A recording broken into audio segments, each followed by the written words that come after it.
Assalamualaikum warahmatullahi wabarakatuh. Bagaimana kabarnya anak-anak semua? Pak Guru doakan semoga semua dalam keadaan sehat walafiat. Anak-anak, pada kesempatan kali ini kita bertemu kembali. Kita akan membahas yaitu soal penilaian tengah semester pertama mata pelajaran Pendidikan Agama Islam dan Budi Pekerti untuk kelas 6. Sebelum pembahasan soal kita mulai, mari kita berdoa bersama-sama dengan bacaan basmalah. Bismillahirrahmanirrahim. Semoga dengan bacaan basmalah tadi Allah memberi kemudahan dan kelancaran kita dalam pembahasan soal. Baik anak-anak, silahkan dilihat pembahasan soalnya. Soal nomor 1, surah Al-Kafirun termasuk dalam juz ke-30 dalam Al-Quran dan terletak di antara surah titik-titik. Jawaban yang tepat yaitu apa? D, benar sekali, yaitu Al-Kautsar dan An-Nasr. Soal nomor 2, membaca Al-Quran surah Al-Kafirun disunahkan saat qobliyah subuh dan qobliyah maghrib. Adapun arti dari surah Al-Kafirun adalah titik-titik.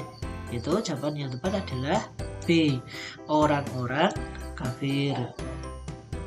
Soal nomor 3, perhatikan salah satu lafal ayat surah Al-Kafirun berikut ini. Qul ya ayyuhal kafirun.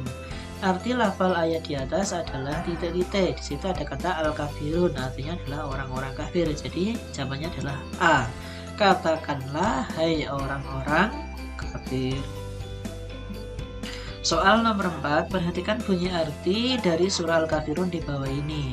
Aku tidak akan menyembah apa yang kamu sembah. Bunyi ayat dari arti surah Al-Kafirun di atas adalah titik-titik. Aku tidak, berarti bahasa Arabnya adalah la a'budu. Jawaban yang tepat yaitu la a'budu mata'budun. Soal nomor 5, Allah Subhanahu wa Ta'ala tidak memerlukan siapapun, sebaliknya manusia selalu memerlukan Allah Subhanahu wa Ta'ala. Pernyataan tersebut merupakan pencerminan Asmaul Husna titik-titik. Jadi Allah adalah tempat bergantung. Jawaban yang tepat adalah C, as-somad. Soal nomor 6, sesungguhnya urusannya apabila dia menghendaki sesuatu, dia hanya berkata kepadanya, jadilah, maka jadilah sesuatu itu. Arti ayat di samping mengisyaratkan Asmaul Husna Allah titik-titik. Jawaban yang tepat adalah Al-Muqtadir, ya. Al-Muqtadir artinya maha berkuasa atau maha menentukan. Soal nomor 7, keadaan atau upaya seorang muslim untuk tetap teguh dalam mengikuti dan menjalankan ajaran Islam disebut titik-titik. Jawaban yang tepat yaitu istiqomah, D, ya.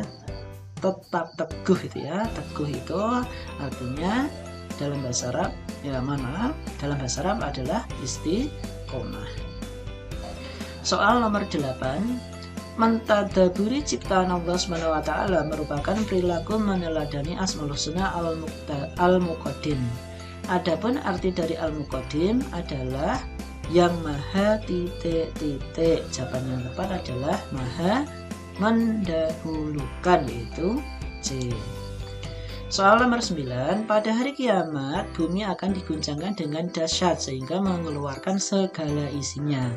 Adapun hari kiamat dibagi menjadi titik-titik macam. Jadi hari kiamat itu ada berapa macam anak-anak? Ada dua. Jawaban yang tepat adalah A.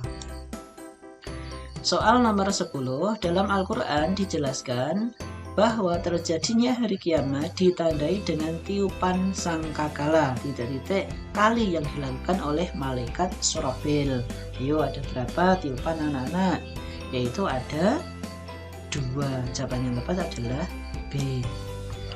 Soal nomor 11, perhatikan tabel di bawah ini, ya. 1. Hidup menjadi ketakutan. 2. Hati menjadi tenang. 3. Menguatkan keimanan kepada Allah. 4. Menyadari kehidupan dunia itu kekal. Berdasarkan tabel di atas yang merupakan hikmah beriman kepada hari akhir ditunjukkan pada nomor titik-titik. Ayo, nomor berapa anak-anak? Jawaban yang tepat yaitu 2 dan 3. Jadi jawaban yang tepat adalah C, ya. 2 dan 3. Hati menjadi tenang dan menguatkan keimanan kepada Allah. Soal nomor 12, Surah At-Takwir ayat 1-2 menjelaskan bahwa pada hari kiamat matahari akan digulung dan bintang-bintang titik-titik. Bintang-bintang akan apa anak-anak? Jawaban yang tepat yaitu D, berjatuhan. Ya, silakan dilihat surat At-Takwir ayat 1-2. Di sana jelaskan bahwa bintang-bintang akan berjatuhan.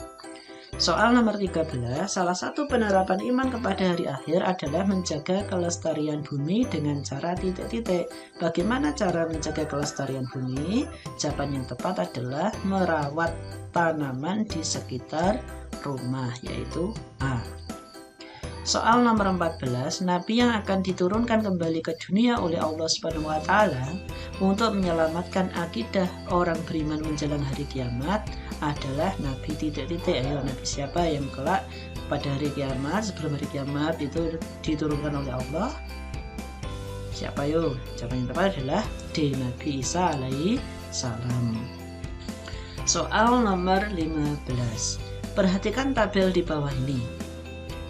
1. Banyak pejabat yang meninggal. 2. Ilmu agama dianggap penting. 3. Maksiat makin terang-terangan. 4. Adanya orang-orang yang mengaku nabi. Berdasarkan tabel di atas, yang merupakan tanda-tanda kiamat kecil terdapat pada nomor titik-titik. Ayo, nomor berapa tanda kiamat kecil? Yaitu nomor 3 dan 4. Jawaban yang tepat adalah C. Maksiat makin terang-terangan dan adanya orang-orang yang mengaku nabi. Baik, sekarang kita masuk ke Romawi 2.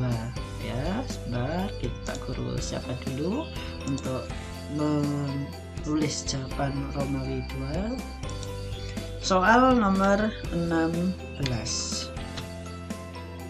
Perhatikan potongan ayat surah Al-Kafirun di bawah ini ya. Wala ana abidum ma abadtum.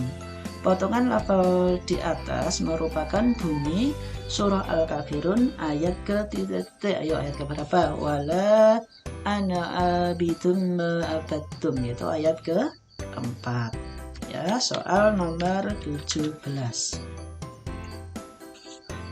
Surah Al-Kafirun adalah salah satu surat yang diturunkan sesudah surah titik-titik. Ayo, surah Al-Kafirun itu turun setelah surat apa? Yaitu surat Al-Ma'un ya, Al-Ma'un. Soal nomor 18 ya. Orang kafir adalah orang yang tidak percaya kepada Allah Subhanahu wa Ta'ala dan Rasulnya serta berusaha menutupi titik-titik. Menutupi apa? Kebenaran ya. Soal nomor 19. Surat Al-Kafirun disebut Al-Muqashqishah atau penyembuh karena kandungannya menyembuhkan dan menghilangkan titik-titik. Menghilangkan apa? Kemusyrikan ya. Soal nomor 20. Indonesia merupakan negara majemuk yang memiliki keragaman suku, budaya, dan agama. Maka setiap orang harus memiliki sikap titik-titik terhadap orang lain. Sikap apa, Nana? Yaitu tasamuh atau apa? Toleransi atau tenggang rasa juga bisa. Soal nomor 21. Allah Subhanahu wa Ta'ala menganjurkan kita untuk berdoa dengan Asmaul Husna dan hendaknya diucapkan secara titik-titik. Diucapkan secara apa ketika doa itu? Ya, dengan khusyuk. Soal nomor 22. Asmaul Husna As-Somad artinya yang maha dibutuhkan. Disebutkan dalam Al-Quran tepatnya pada surah titik-titik. Ayo, surat apa? Allahus Somad, berarti surat Al-Ikhlas. Soal nomor 23. Menghormati dan mematuhi orang tua kita merupakan salah satu sikap meneladani Asmaul Husna titik-titik. Itu apa, anak-anak? Menghormati dan mematuhi orang tua, berarti mendahulukan orang tua. Berarti asmaul husnanya adalah al-muqaddim ya. Soal nomor 24. Manusia harus terus berupaya semaksimal mungkin untuk mewujudkan tujuannya dan menyerahkan hasilnya kepada kepada siapa anak-anak? Kepada Allah Subhanahu wa ta'ala ya. Soal nomor 25. Tanda bukti seseorang beriman kepada Allah Subhanahu wa ta'ala adalah dengan terus beramal. Amalan yang pahalanya mengalir sampai hari kiamat disebut amal Amal apa anak-anak? Amal jariyah ya. Soal nomor 26. Meyakini akan adanya hari kiamat bagi seorang muslim hukumnya wajib karena termasuk rukun iman yang ke Ayo, iman kepada hari kiamat itu rukun iman keberapa? Ke-5. Soal nomor 27. Surah Al-Qari'ah ayat keempat menjelaskan bahwa pada hari kiamat manusia diibaratkan seperti titik-titik yang berterbangan. Ayo apa anak-anak? Itu seperti laron gitu ya. Tahu laron? Anak-anak itu ya. Soal nomor 28. Pada akhir zaman jumlah umat Islam tidak semakin sedikit tetapi justru bertambah banyak, namun rendah titik rendah apanya? Rendah kualitasnya. Soal nomor 29. Manusia akan dibangkitkan setelah terjadi hari kiamat, kemudian dikumpulkan di titik-titik untuk mempertanggungjawabkan semua amal perbuatannya. Di mana anak-anak manusia ketika hari kiamat dikumpulkan? Di padang mahsyar ya. Soal nomor 30. Waktu terjadinya hari kiamat hanya Allah Subhanahu wa ta'ala yang mengetahui. Namun Allah dan Rasulnya memberikan gambaran tentang titik-titik datangnya hari kiamat, yaitu tentang apa? Yaitu tentang tandanya. Misal perempuan semakin banyak, kemudian ilmu agama dianggap tidak penting, itu adalah tanda-tanda hari kiamat. Baik anak-anak, kita lanjutkan yaitu soal nomor 31. Untuk memahami isi surah Al-Kafirun yaitu dengan mengetahui artinya. Bagaimana bunyi arti surah Al-Kafirun ayat ke-6? Lafalnya yaitu lakum dinukum waliyadin, artinya yaitu untukmu agamamu dan untukku agamaku ya artinya. Soal nomor 32. Surah Al-Kafirun merupakan jawaban Nabi Muhammad SAW terhadap ajakan pemuka Quraisy. Apa isi ajakan pemuka Quraisy terhadap Nabi Muhammad SAW ya? Itu pemuka Quraisy mengajak Nabi Muhammad SAW menyembah Tuhan mereka selama 1 tahun. Tahun berikutnya mereka menyembah Allah Subhanahu wa ta'ala. Intinya ya, jadi orang kafir Quraisy itu mengajak Nabi Muhammad SAW bergantian menyembah Tuhan. Tahun ini menyembah Tuhannya kafir Quraisy, yaitu menyembah berhala. Kemudian tahun berikutnya yaitu menyembah Allah Subhanahu wa ta'ala. Soal nomor 33. Al-Muqtadir artinya Allah yang maha berkuasa. Jelaskan 3 sikap yang meneladani sifat Al-Muqtadir. Tuh, yang pertama adalah bersyukur. Kemudian apalagi anak-anak? Bersabar.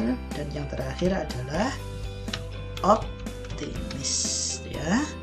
Soal nomor 34. Asmaul Husna merupakan nama-nama yang menunjukkan kesempurnaan Allah Subhanahu wa taala. Mengapa kita harus mengenal nama-nama Allah? Yaitu karena dengan mengenal Allah Subhanahu wa taala, maka kita akan semakin berserah diri kepada siapa Nana? Kepada Allah. Jadi dengan mengenal Allah Subhanahu wa taala, maka kita akan semakin berserah diri, ya. Karena kita punya Tuhan, yaitu Allah Subhanahu wa taala. Dengan berserah diri kepada Allah, maka kita akan tenang, gitu ya. Hati kita menjadi tenang dan tentram. Soal terakhir, soal nomor 35. Kiamat akan segera terjadi ketika tanda-tandanya sudah bermunculan. Jelaskan 3 tanda kiamat besar yang kamu ketahui. Tanda kiamat besar apa saja anak-anak? Yang pertama adalah munculnya siapa? Imam Mahdi. Imam Mahdi itu adalah pemimpin yang adil. Kemudian apa lagi anak-anak? Matahari terbit dari mana? Dari barat. Dan yang terakhir yaitu rusaknya apa? Rusaknya Ka'bah. Dengan pembahasan yang singkat tadi menambah wawasan anak-anak sehingga lebih siap untuk menghadapi ujian yang akan datang. Sekian dari Pak Guru, mohon maaf jika banyak kesalahan dalam penyampaian dan pembahasan soal. Mari kita tutup dengan baca alhamdulillah bersama-sama. Alhamdulillahirabbil alamin. Wassalamualaikum warahmatullahi wabarakatuh.